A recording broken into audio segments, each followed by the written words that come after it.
Good morning to all of students. आज आपण पाहणार आहेत प्राचीन भारताच्या इतिहासाची विदेशी साधने किंवा परकीय साधने. विदेशी किंवा परकीय साधनांचा अर्थ असा होतो की प्राचीन भारताचा इतिहास अभ्यासण्यासाठी इतिहासाची जी काही साधने आवश्यक असतात त्या साधनांमध्ये जसं आपण मागच्या लेक्चर मध्ये पाहिलं, धार्मिक वाङ्मय, धार्मिकेतर वाङ्मय आणि पुरातत्वीय साधने किंवा ज्याला आपण भौतिक साधने असं म्हणतो, ही सगळी जी काही भौतिक साधने आहेत किंवा धार्मिक साधने आहेत, पुरातत्वीय साधने आहेत किंवा सगळ्या प्रकारची जी साधने आहेत, या साधनांच्या व्यतिरिक्त भारताचा इतिहास काही बाबतीमध्ये उलगडण्यासाठी आपल्याला विदेशी साहित्याचा प्रामुख्याने अभ्यास करणं अत्यंत अनिवार्य ठरतं.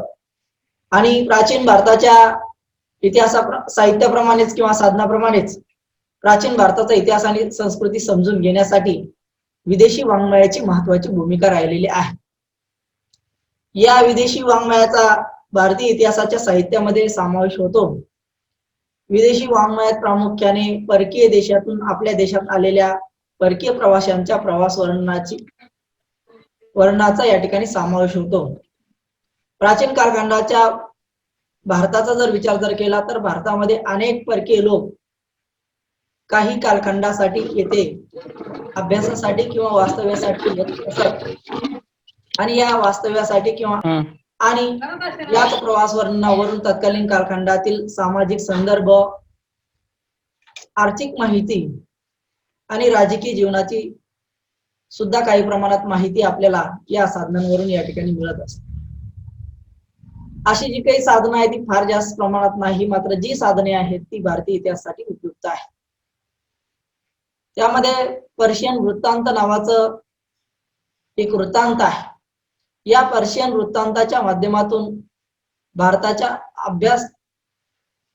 इतिहास अभ्यासाला महत्वाची गती प्राप्त होते.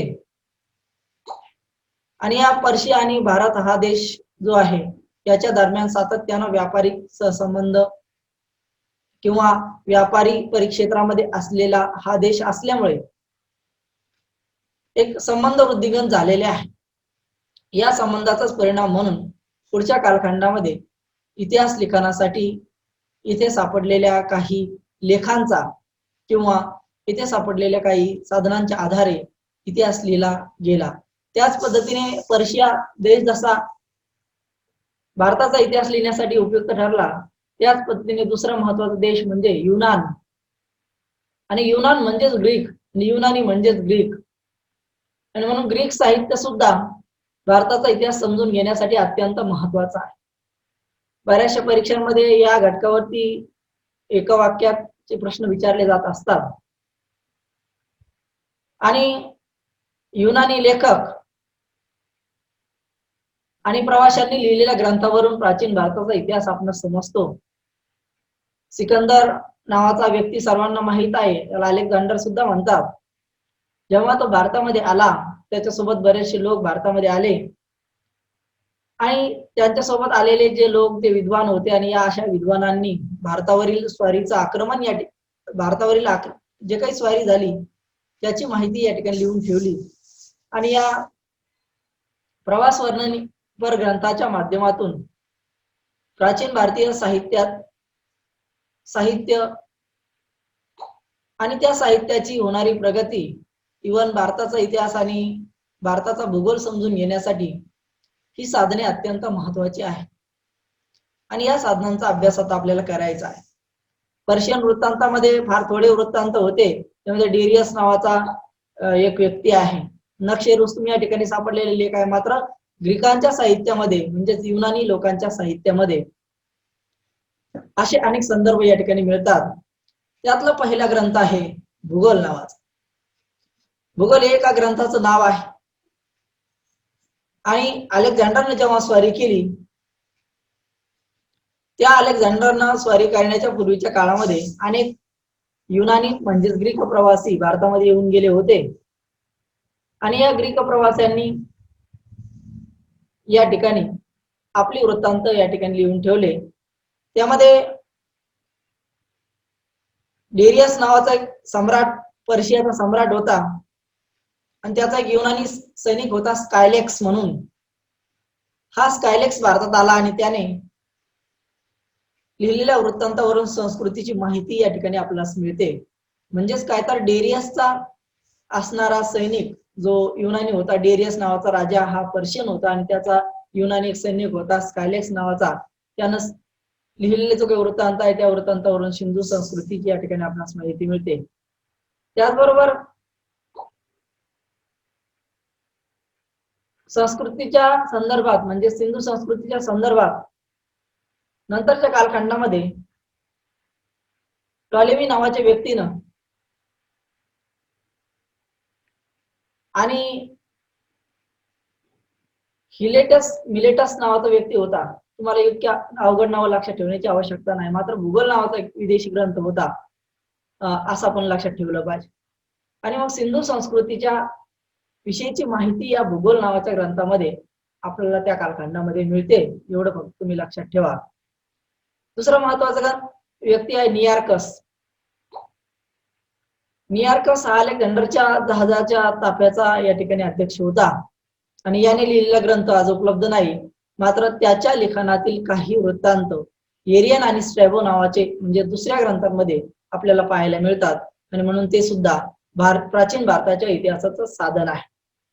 एकीकडे युनानी ग्रीक साहित्यामध्ये भूगोल नावाचा ग्रंथ आहे, दुसरा नियार्कस नावाचा प्रवासी आहे ज्याने लिहिलेले काही वृत्तांत स्ट्रॅबो आणि एरियन नावाच्या लेखकाच्या वृत्तांतामध्ये या ठिकाणी आढळतात.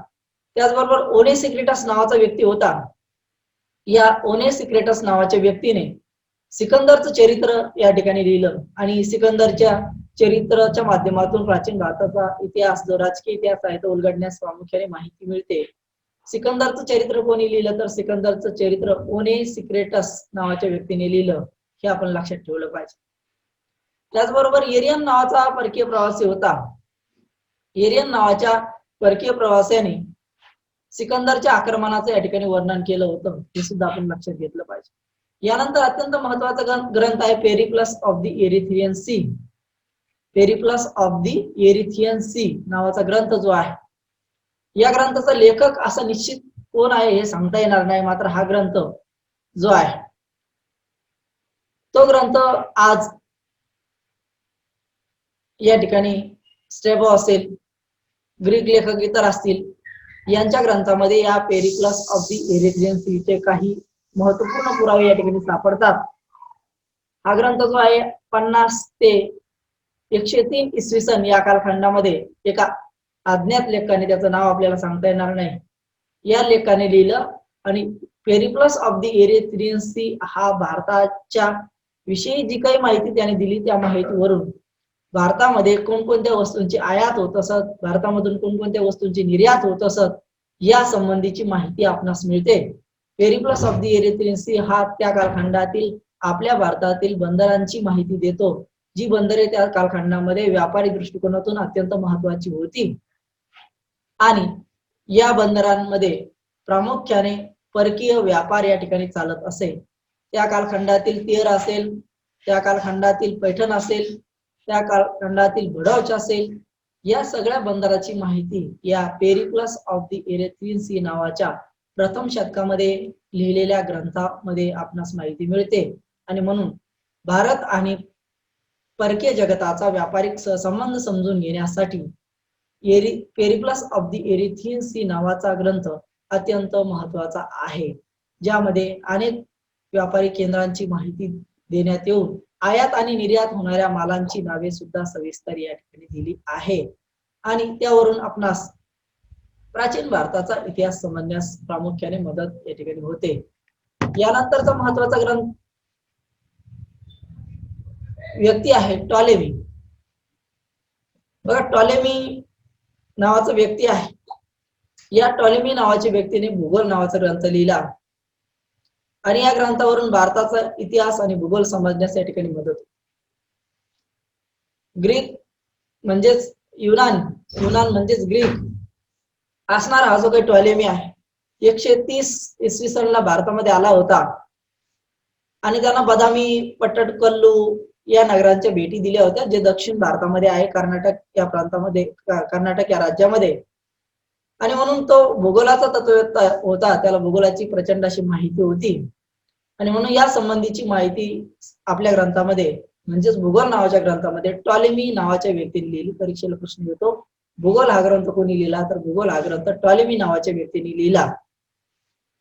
आणि हा जो काही टॉलेमी आहे हा सातवाहनांच्या राजवटीमध्ये भारतामध्ये आला. त्यानं महाराष्ट्र पायदळी तुडविला. दक्षिण भारताच्या संबंधी त्याने माहिती आपल्या वृत्तांतामध्ये लिहिली.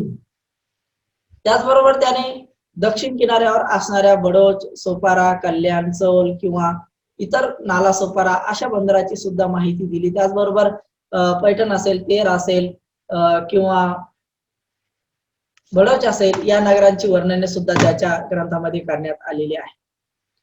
त्याचबरोबर भौगोलिक स्थानांविषयीची माहिती या टॉलेमीच्या भूगोल नावाच्या ग्रंथामध्ये आपल्याला, दळणवळणाच्या मार्गाची, दळणवळणाच्या साधनांची, व्यापारी वस्तूंची, पैठणचा राजा पुलुमावी म्हणजे सातवाहन राजा पुलुमावी याची माहिती सुद्धा या भूगोल नावाच्या ग्रंथामध्ये आपल्याला टॉलेमीच्या माध्यमातून मिळते. सातवाहनांची राजधानी पैठण होती याविषयीची माहिती सुद्धा या टॉलेमी नावाच्या व्यक्तीच्या भूगोल नावाच्या ग्रंथातून आपणास मिळते. यानंतरचा महत्वाचा इतिहासाचा स्रोत किंवा साधन आहे, ज्याला परकीय साधन आपण म्हणतो, ते आहे नॅचरल हिस्ट्री. हाही प्रश्न परीक्षेला विचारला जातो. प्लिनी नावाच्या ग्रीक व्यक्तीनं म्हणजे ग्रीक या देशातील म्हणजे ग्रीक युरोपियन जे देश आहेत त्यामध्ये ग्रीक नावाचा जो भाग आहे त्या ग्रीक लेखकाने म्हणजे प्लिनीने नॅचरल हिस्ट्री नावाचा ग्रंथ 77 इसवी सन मध्ये लिहिला.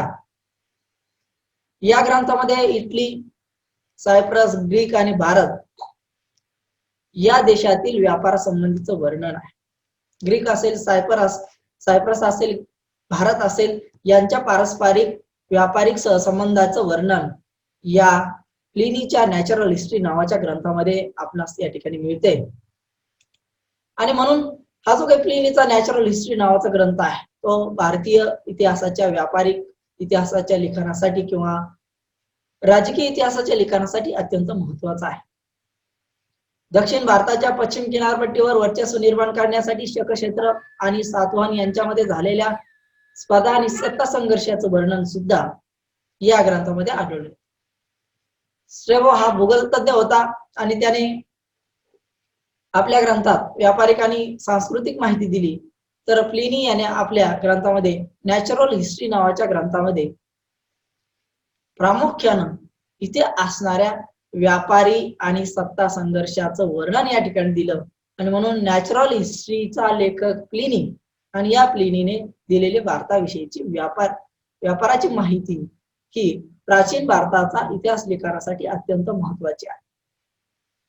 यानंतरचा अत्यंत महत्वाचा ग्रंथ आहे इंडिका.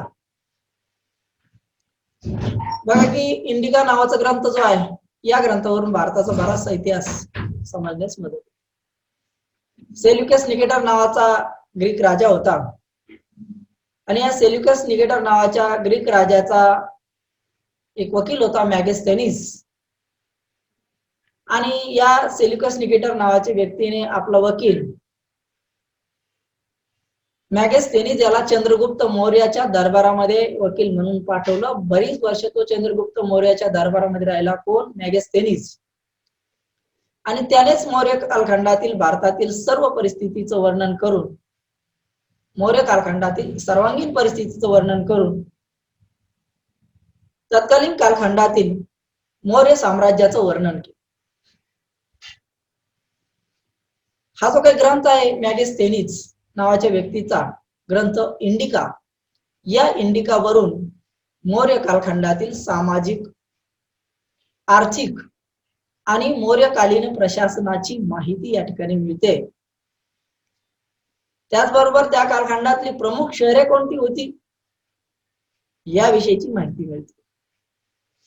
पाटलीपुत्र या नगराचं वर्णन सुद्धा मॅगेस्थेनिसच्या इंडिका नावाच्या ग्रंथामध्ये मिळते. मॅगेस्थेनिसने कोण डॅश डॅश नावाचा ग्रंथ लिहिला अशा पद्धतीचा प्रश्न आपणास येऊ शकतो. तर मॅगेस्थेनिसनं इंडिका नावाचा ग्रंथ लिहिला असं या ठिकाणी आपल्याला सांगावं लागेल. आणि म्हणून मॅगेस्थेनिस नावाचा इंडिका लिहिणारा त्या कालखंडातला व्यक्ती अत्यंत महत्वाचा होता, जो भारतीय समाज, राजनीती, धर्म, संस्कृती समजून घेण्यासाठी या ठिकाणी महत्वाचा आहे. भारताचा भूगोल, भारताच्या वनस्पती आणि भारताचा एकंदरीतच सर्व इतिहास जो त्याच्या लिखाणामध्ये, त्याच्या इंडिका नावाच्या ग्रंथामध्ये आपल्याला वर्णित असल्याचा दिसतो. आणि म्हणून मॅगेस्थेनिसचा इंडिका नावाचा ग्रंथ हा भारताचा इतिहास लिहिण्यासाठी अत्यंत महत्वाचा आहे, याची सुद्धा आपण नोंद घेतली पाहिजे. यानंतर महत्वाची काही साधने आहेत, त्यामध्ये आहेत चीनी साहित्य. आतापर्यंत आपण युरोपियन किंवा ग्रीक, युनानी साहित्यांचा अभ्यास केला, ज्यांच्या माध्यमातून भारताचा प्राचीन इतिहास समजतो, फक्त प्राचीन इतिहास समजतो. आता आपल्याला चीनी साहित्याचा अभ्यास करायचा. बघा, प्राचीन कालखंडापासून चीन आणि भारत यांचा पारस्परिक संबंध राहिलेला आहे. चीन हे बौद्ध धर्माचं प्रमुख केंद्रस्थान होतं. बौद्ध धर्माचे अनेक धर्मप्रचाराच्या किंवा बौद्ध धर्माचं ज्ञान घेण्यासाठी म्हणा भारतामध्ये प्रवास करायचे. भारतातील बौद्ध स्थळांना ते भेटी द्यायचे, बौद्ध धर्माचा अभ्यास करायचे. या हेतूसाठी चीनी लोक भारतामध्ये या ठिकाणी प्रामुख्याने येत. त्यांनी जे पाहिलं, त्यांनी जे अनुभवलं, त्यांनी जे या ठिकाणी भारतामध्ये जे त्यांना दिसलं, त्याचा वृत्तांत सरळ सरळ मार्गाने कोणताही विचार न करता, धर्म, जात, पंथ असा विचार न करता त्यांनी या ठिकाणी निसंकोचपणे लिहिला.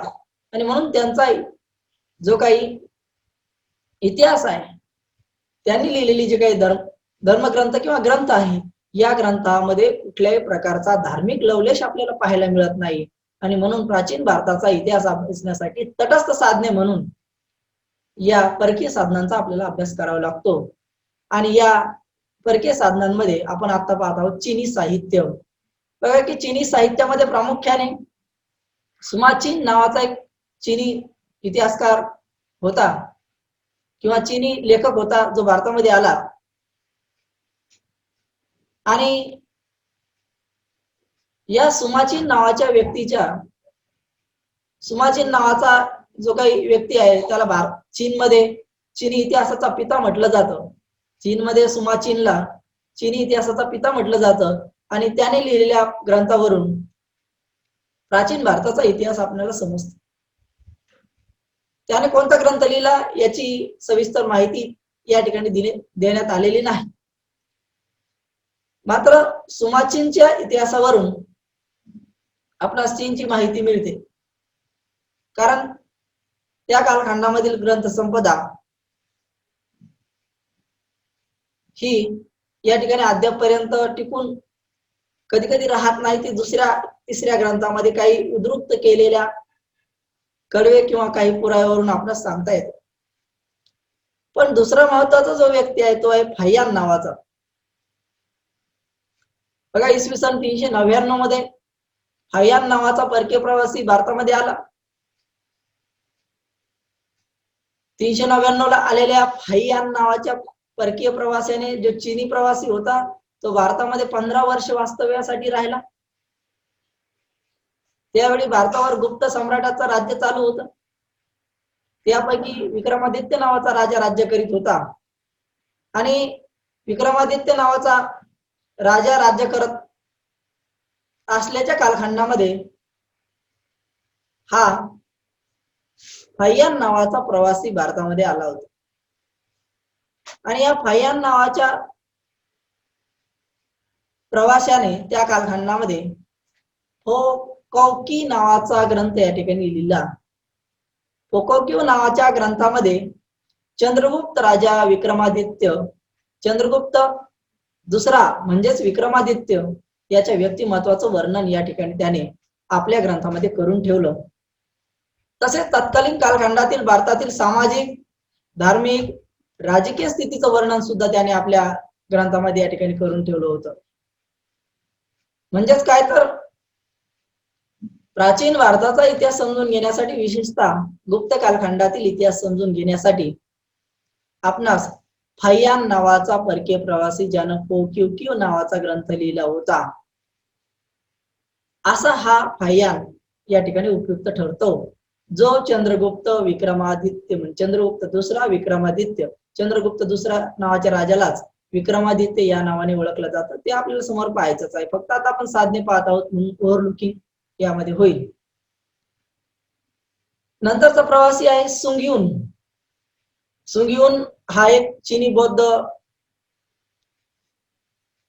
ग्रंथाचा अभ्यास करण्यासाठी भारतात आलेला किंवा भारतात बौद्ध ग्रंथाच्या शोधासाठी भारतात आलेला व्यक्ती होता. हा 3 वर्ष भारतात राहिला. विविध स्थळाला त्याने भेटी दिल्या. 170 ग्रंथ त्याने जमा केले आणि त्याने लिहिलेल्या प्रवास वर्णनावर भारताच्या इतिहासाची माहिती आपल्यास मिळते. म्हणजे काय तर पूर्वीच्या कालखंडामध्ये अशा पद्धतीचे अनेक परकीय प्रवासी भारतामध्ये आले, ज्यांनी आपल्याला इतिहासाची महत्वपूर्ण माहिती दिली. शिवाय त्यांचा उद्देश होता इथले बौद्ध धर्म अभ्यासणं, त्यांचा उद्देश होता इथल्या ग्रंथसंपदांचा अभ्यास करणं, इथल्या स्थळांना भेटी देणं. आणि म्हणून पुढच्या कालखंडामध्ये त्यांनी या बौद्ध स्थळांना भेटी देण्याच्या प्रक्रियेमध्ये, इथे वास्तव्य करण्याच्या प्रक्रियेमध्ये जे जे अनुभवलं, जे जे त्यांना वाटलं की हे आपल्याला माहीत असलं पाहिजे, त्यांनी ते लिहून ठेवलं आणि तेच भारताच्या इतिहासाचं साधन बनलं. यानंतरचा अत्यंत महत्वाचा चीनी व्यक्ती होता ह्युयन सांग नावाचा व्यक्ती सम्राट हर्षवर्धनाच्या कालखंडामध्ये आला. आपण जे आता म्हणतोय गुप्त सम्राट, मौर्य सम्राट, हर्षवर्धन, हे सगळं आपल्याला पुढे पाहायचं आहे. त्यापूर्वी ते कोणते, आपला पुढचा जो इतिहास आहे तो कोणत्या साधनाच्या आधारे उभा राहिला हे आता आपण पाहत आहोत. त्यापैकी ह्युयन सांग नावाचा परकीय प्रवासी हर्षवर्धनाच्या कालखंडामध्ये 629 मध्ये भारतामध्ये आला आणि त्याने सियाकी नावाचा ग्रंथ या ठिकाणी लिहिला. सियाकी आणि पाश्चात्य विश्वातील लेख आणि सियाकी अशा पद्धतीचे ग्रंथ त्याने लिहिले आणि या ग्रंथात त्यांनी आपल्या प्रवासाचा वृत्तांत लिहून ठेवला. हर्षवर्धनाच्या कालखंडामध्ये आलेला हा जो काही प्रवासी आहे, त्यांना हर्षवर्धनाच्या कालखंडातील समाज या ठिकाणी समजून सांगण्याचा प्रयत्न केला. हर्षवर्धन कालखंडातील समाज कशा पद्धतीचा होता, हर्षवर्धन कालखंडातील राजनीती कशा पद्धतीची होती, हर्षवर्धन कालखंडातील अर्थव्यवस्था कशा पद्धतीची होती, शासन व्यवस्था कशा पद्धतीची होती, हर्षाचं व्यक्तिमत्व कशा पद्धतीचं होतं, या सगळ्या बाबीची उकल करण्याचा प्रयत्न या ह्युयन सांग नावाच्या व्यक्तीने लिहिला. प्रश्न असे येऊ शकतात, वर पाहिलं आपण फाहियान आणि आता पाहिलं आपण ह्युयन सांग. प्रश्न असा येईल की फाहियान नावाचा प्रवासी डॅश डॅश नावाच्या राजाच्या दरबारामध्ये किंवा डॅश डॅश राजाच्या कालखंडामध्ये आला होता. ह्युयन सांग नावाचा प्रवासी हा डॅश डॅश राजाच्या कालखंडात भारतात आला होता. अशा पद्धतीचे काही प्रश्न तुम्हाला येऊ शकतात आणि म्हणून याही गोष्टीची आपण प्रामुख्याने दखल घेतली पाहिजे. त्याचबरोबर हितसिंग नावाचा प्रवासी भारतामध्ये आला. हा इसवी सनाच्या 7व्या शतकामध्ये आला, 7व्या शतकाच्या उत्तरार्धात आला. 7वं शतक या ठिकाणी समाप्तीच्या शेवटी आला. याने नालंदा विक्रमशिला विद्यापीठामध्ये बराच काळ वास्तव्य केलं. नालंदा विक्रमशिला विद्यापीठे त्या कालखंडातली प्रसिद्ध अशी विद्यापीठ होती आणि या प्रसिद्ध विद्यापीठाच्या माध्यमातून त्या कालखंडामध्ये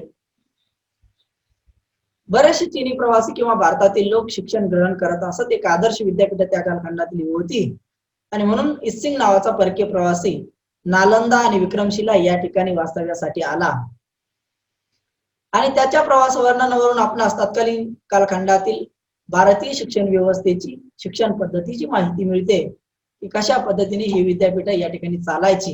ही विद्यापीठ त्या कालखंडातली कशा पद्धतीची विद्येची केंद्र होती आणि म्हणून इसिंग नावाचा परकीय प्रवासी सुद्धा हर्षवर्धनाच्या शेवटच्या कालखंडामध्ये आला होता आणि म्हणून त्या कालखंडामध्ये त्याने त्याच्याच वृत्तांतावरून मात्र शैक्षणिक प्रकारची माहिती आपणास मिळते. यानंतरचा महत्वाचा चीनी प्रवासी आहे हुईली. हुईली हा युएस सांगचा मित्र होता आणि हे सांगच्या प्रवास वर्णनाच्या आधारावर त्याने आपलं प्रवास वर्णन लिहिलं आणि त्याच्या प्रवास वर्णनावरून किंवा त्याने लिहिलेल्या वृत्तांतावरून आपणास प्राचीन भारताच्या इतिहासाची या ठिकाणी जाणीव होते. आणि शेवटचा चीनी इतिहासकार आहे लामा तारानाथ. लामा तारानाथ यांनी तिबेटचा इतिहास नावाचा ग्रंथ लिहिला. Lama Taranath wrote Tibet history. आणि म्हणून लामा तारानाथ यांनी तिबेटचा इतिहास जो काही लिहिला या ग्रंथावरून मौर्योत्तर भारतीय इतिहासाची म्हणजे काय, मौर्य कालखंडानंतरच्या भारतीय इतिहासाची माहिती या ठिकाणी मिळते. त्याचबरोबर या इतिहासावरून म्हणजे तिबेटचा इतिहास जो काही लिहिला लामा तारानाथ यांनी, या लामा तारानाथ यांनी लिहिलेल्या तिबेटच्या इतिहासावरून तत्कालीन कालखंडामध्ये असणाऱ्या पर्शियन कुशाण जातीची सुद्धा माहिती मिळते. आणि पर्शियन आणि कुशाण म्हणजेच काय तर कनिष्क नावाचा सम्राटचं नाव तुम्ही ऐकलं असेल, त्या कुशाणांच्या जातीविषयीची माहिती सुद्धा या ठिकाणी मिळते.